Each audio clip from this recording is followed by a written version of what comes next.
Yo, yo, yo. It has been a while since I've made a video. I believe the last one I made was in May. It's now October 13th. It's halftime of the Packers and Cardinals game. Pack is up 24-10 currently. So that's a good thing. I'm going to quick whip through this during halftime. I just wanted to go through. I've been doing a lot more with tickets than cards lately. And so I thought I'd just go through, show some of the stuff I've been buying, and then I got a big sub back recently, so I thought I'd go through those as well. Off the bat, I have this Paul Molitor, Robin Yount signed ticket from their first All-Star game. I picked that up somewhere during the summer, I believe.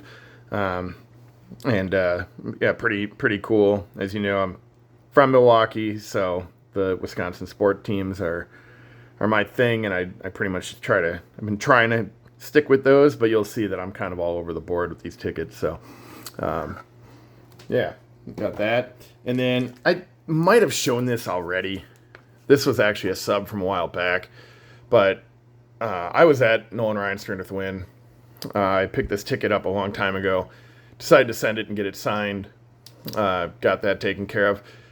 Amazingly, the ticket came back as a 10. The auto came back as a 9. I guess Nolan's signature looks really good. I think if he would have used a better marker, it maybe would have been a little bit more bold. That would have been a 10. Whoops. And so yeah, but, pretty happy overall that I got that. Also uniquely, the ticket's number 1966, which is when he made his pitching debut. So kind of a neat little Easter egg there. Next up, I've got the 2003 wild card game between the Packers and the Seahawks, where Matt Hassleback famously said at halftime that they want the ball, they're going to score. Hassleback was previously with the Packers as a backup quarterback, so he said he was just joking around. And then Al Harris made an interception, pick six, and to win the game. So pretty great game in Packers history. Then I also picked up this Antonio Freeman debut along with his first catch. It's hard to show these because they're kind of big, so I'm just going to kind of show the labels, maybe just slide through. But that came back as a 3, or it was purchased as a 3 rather. So, but Antonio Freeman was great as a Packer fan in the 90s. He was a big part of that championship team. We've got the 1986 Boston Red Sox, where Clemens threw 20 strikeouts. And that's an 8. One of my first favorite player, Gorman Thomas, he actually hit a home run off of Clemens in that game when he was with the Mariners. So kind of neat. And then I've got Christian Yelich's first home run.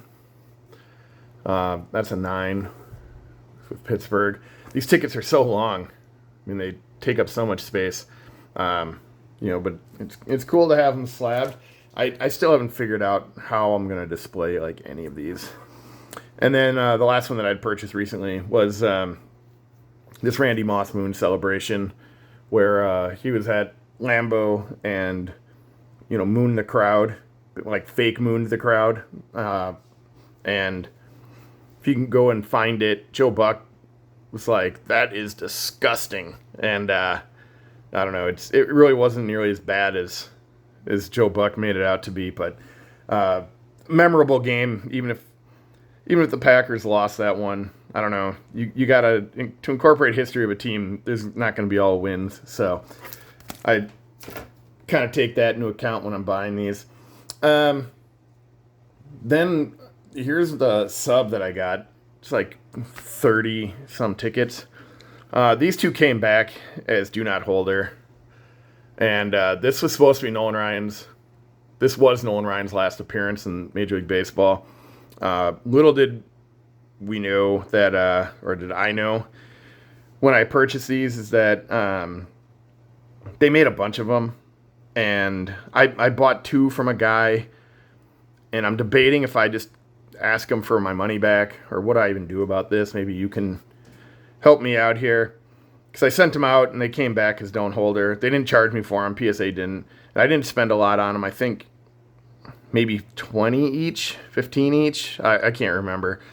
But yeah, they're a commemorative ticket, and so they don't holder those, which is totally fine. But now I just don't know what I'm supposed to do with these other two. I'd like to get Nolan's last appearance somewhere down the road. I thought I was getting it, but obviously not. So there's those. All right, let's, because these are all different sizes, and I've already seen all the grades. Normally I try to do like a blind reveal. But just go through with like the smaller ones, and then we'll build up to those really large ones, I suppose. So starting off, Robin Yount's 2000th hit. So that was against the Indians in 1986. That came back as a 3. I believe that's a pop 1. Robin Yount's jersey retirement day. That's a 7. So that. Pedro Martinez, 2000 strikeout. He's probably my favorite. He's definitely my favorite pitcher of all time, then being Nolan Ryan. But probably he's in my top 3 all-time players, we'll say. So yeah, that's a 5. That's a pop 1 as well. Maybe a pop 2. Stremski's 3000th hit in a 7. I got that for nothing. You can actually find his ticket stubs for his 3000th hit pretty cheaply. This one graded pretty high, so I'm pretty happy about that. Then we have the Brewers' playoff debut, which was in 1981. It was a shortened season because of the strike, but the Brewers got in. They were leading at the first half of the season, I believe, and then the Yankees were in first place the second half of the season, and that's how they determined the playoffs that year. Brewers went on to lose. They went on to the World Series next year, lost that. They still haven't won. But so this is the first game that they had in the playoffs. Came back as a 3. I knew it wasn't going to grade very well, but I wanted to have it just for my PC, just because I think it's pretty cool to have a part of Brewers history.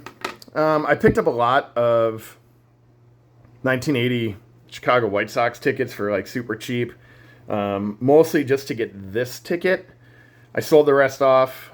This ended up being like $5. I think I spent like 25 on the lot, sold the rest for around like 20 or so, and that was after fees. So, but this is Harold Baines' first career triple.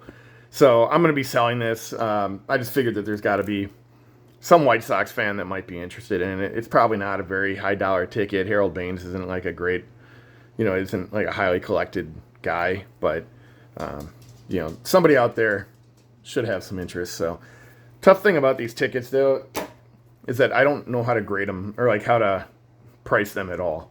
That's something I'm still very much learning how to do. And so, yeah, I've got that, but then, we've got Disco Demolition Night from the White Sox, and that game was forfeited. I actually have another one of those, but hold on a minute. I just realized that I have it misplaced.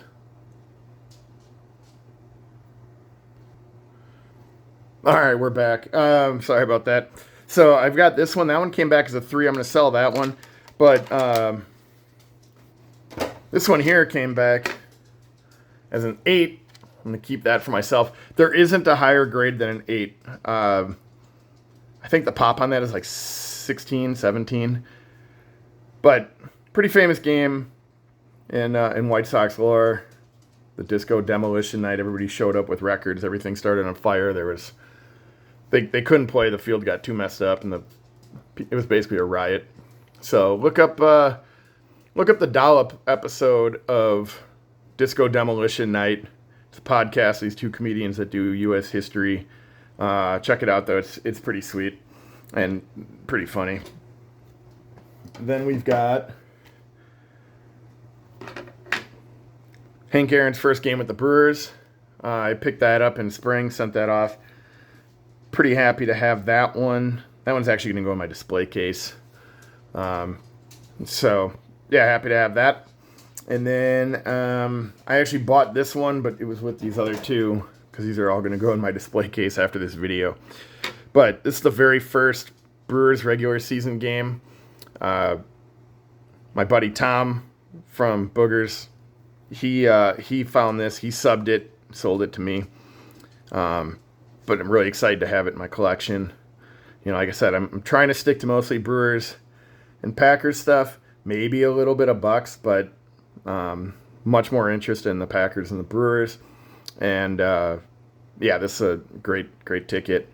And Milwaukee Braves too. I should also note those.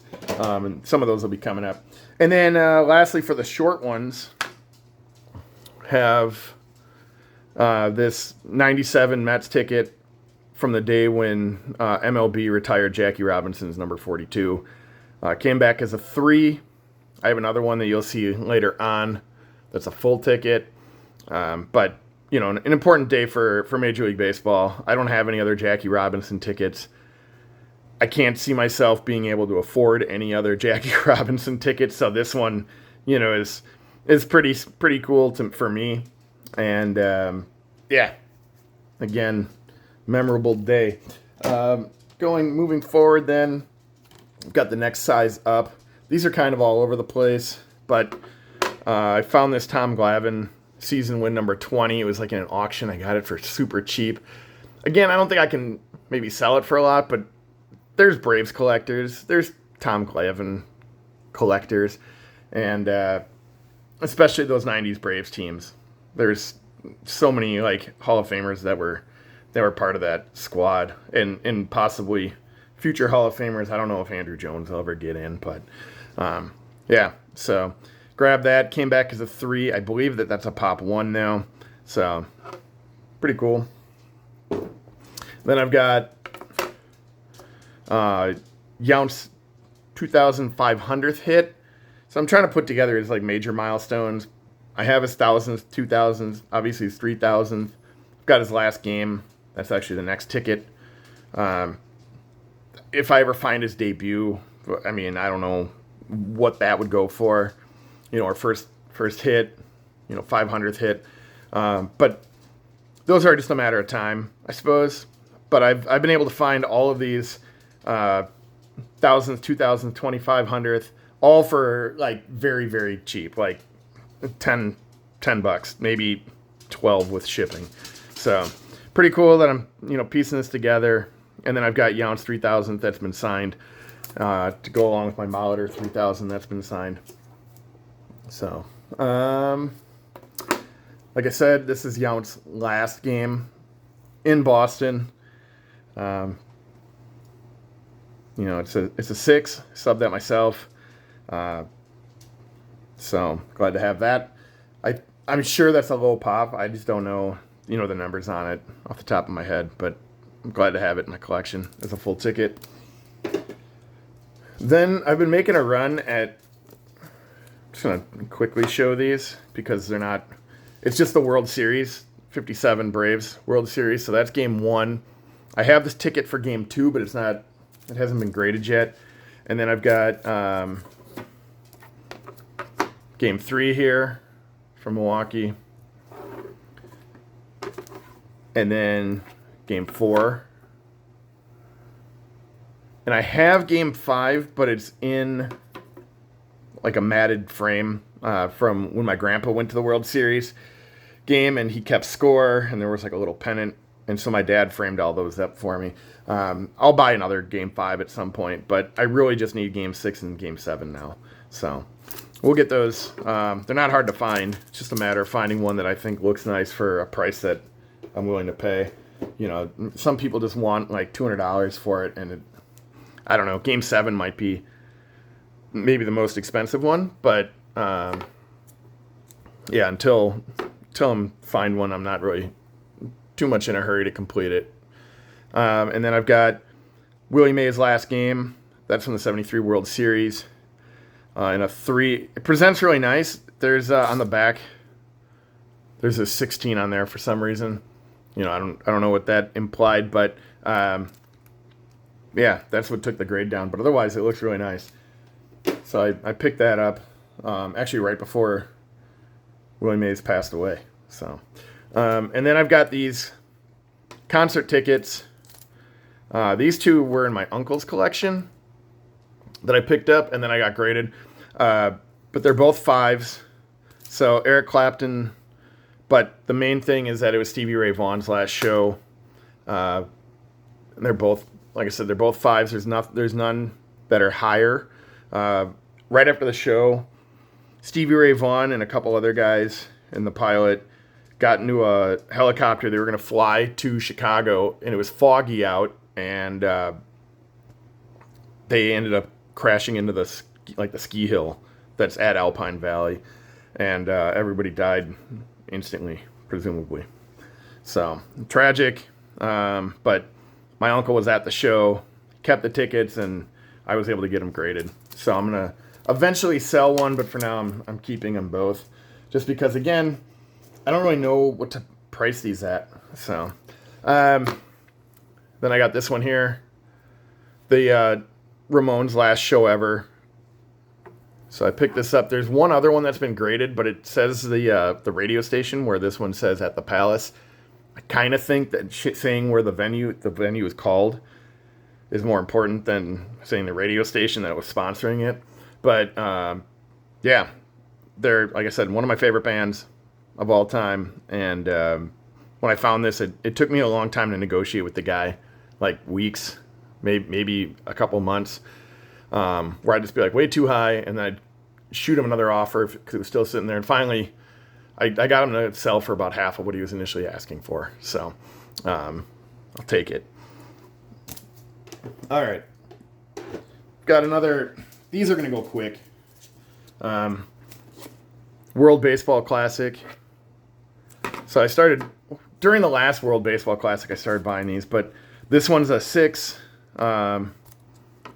This one's also a 6. Then I have an 8. And then finally I've got a 9. But these are all from the very first World Baseball Classic, the final. Obviously I'm going to keep the 9 for myself. The rest are already actually up on eBay.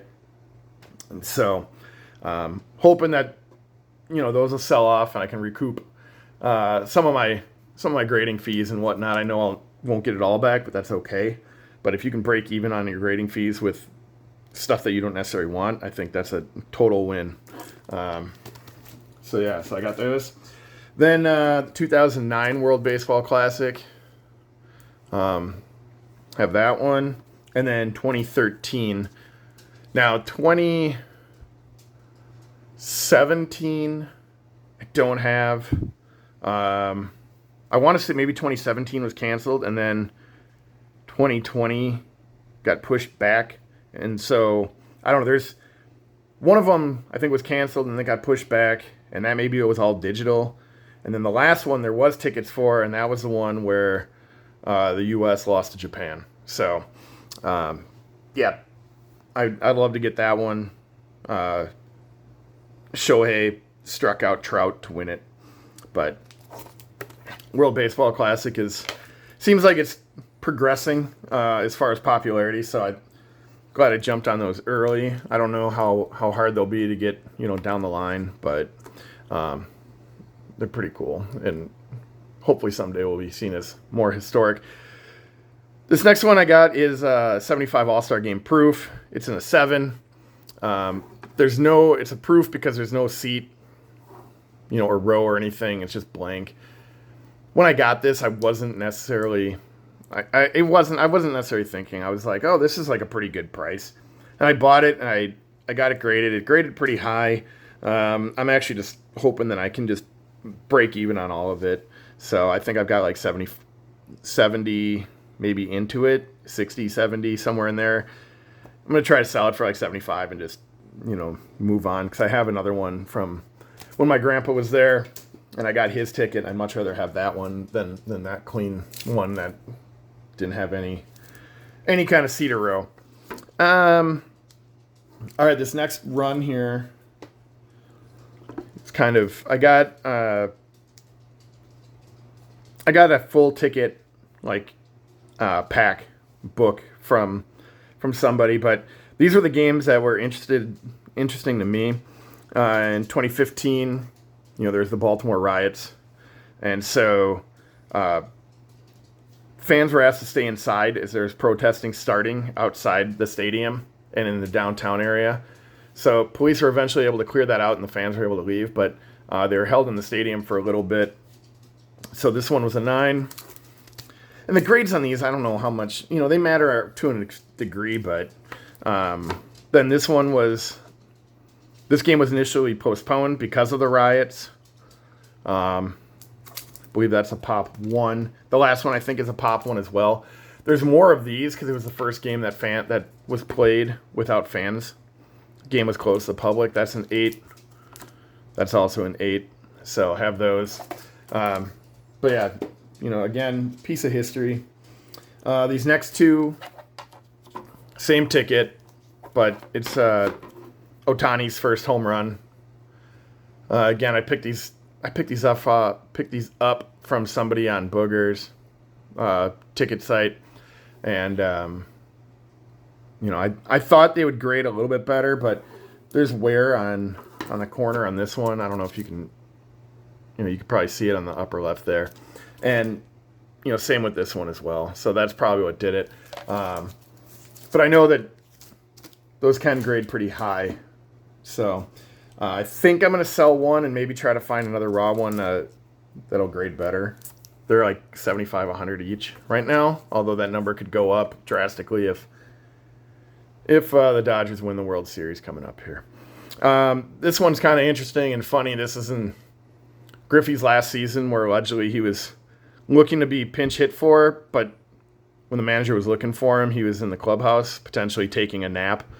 So I bought this one, and just kind of a funny little thing. So yeah, I have that. And then we're wrapping this up here pretty quick. I got Pujols' 500th home run. That's in a 10. So pretty good. Aaron Rodgers debut. My friend Christian sold this to me when I was buying a bunch of other cards and stuff from him at the time. And 2's pretty good because they were ripping the tickets, so you can see. And, he came in, I think, just to snap the ball at the end of a game because the Packers were up so much. I don't even know if he attempted to make a throw, but I think he just closed it out with just taking a knee. All right, and then got about 6 left here. Woodstock 94. Kind of kicking myself because I got it mostly because Green Day's legendary mud fight, but I didn't ask it to get labeled as such, so I'm thinking I might pick up another one and see if they'll slab it as Green Day mud fight, something along those lines. Just because that was the moment that everybody remembered from Woodstock, and that was kind of their coming out party. They were starting to break, but they really caught the attention of like the country when they had this Woodstock reunion. And then I have the original Woodstock ticket. That's in a 10. So I got this off of eBay. There's like a ton of these because there actually wasn't a ticket booth. Going into the planning, they forgot to make like a place to sell the tickets, so that's why so many people just showed up. Some people did buy tickets in advance, but this is the one that you were to buy at the door or at the gates. So, but yeah, came back as a 10, pretty cool. And then I've got this. This is the full ticket from Jackie Robinson's retirement. Came back as a 10. Bought this raw on eBay for being from 1997 and being almost 30 years old. To survive that long, because I think whoever sold it to me just shipped it like in an envelope between 2 pieces of cardboard. I don't even know if it was in like a top loader. I cannot remember, but either way, it came back as a 10. Super awesome, and very excited to have that one. And then I've got these last 3, and then we'll let you be on your day here. And we're already into the third quarter, so I want to get back to this Packer game. But here's Sabathia's 200th win. Yankees versus the Twins. So this one's a 9, and then here's the whole ticket if you want to see it. But here's a 9. There's a 10. Pretty excited to have that one. That one's going to go in the PC. Love Sabathia when he was at the Brewers, so it's hard to. I was mad when he went to the Yankees, but you still have to celebrate his entire career. He was a great pitcher. And then this one was a 7, so whatever. But yeah, that's it. I got these back earlier last week, and I'd wanted to make a video. I just didn't have much time. So thanks for sticking around and watching. Currently, Packers are up 24-13. Let's hope they hold on. They haven't scored here in a minute. So anyway, have a great day. We'll catch you soon. Peace out.